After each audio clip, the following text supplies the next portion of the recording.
আহলে সুফা, এমনকি বর্তমানে ইনাদেরকে পরিচয় দেওয়া হয় সুফিবাদ।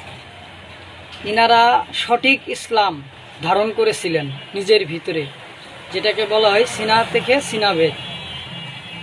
হযরত মুহাম্মদ সাল্লাল্লাহু আলাইহি ওয়াসাল্লাম মুস্তাফা নবী, উনি নিজে ইনাদেরকে শিক্ষাদান করেছিলেন। এমনকি ইনাদের খাবার দাবার সব কিছুই আমার নবী নিজেই দিতেন।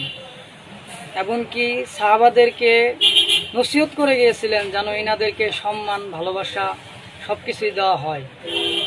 তো ইনাদেরকে ছোটো করার জন্য অসংখ্য ধর্মীয় গুরু আছে, কিন্তু ইনাদের ভালোবাসার মতো ধর্মীয় গুরু কম আছে, কারণ ইনারা সব কিছুই ত্যাগ করে দিয়ে দ্বীনে ইসলামের জন্য রত ছিলেন।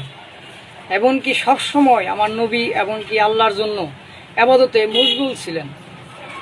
ওই নামদারি আল্লাহ মানার মতো নয়, কিন্তু নামদারি নবী মানার মতো নয়, কিন্তু ইনাদের ইবাদত ছিল অসংখ্য গভীর।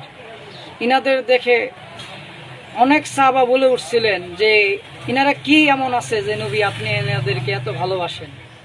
তখন নবী বলছিল যে ইনারা ইসলাম ধারণ করেছেন, যেটা সবাই কিন্তু পারে না। তো ইনাদের বিষয়ে জানলে, সচেতন হলে ইনাদেরকে আপনারাও ভালোবাসবেন।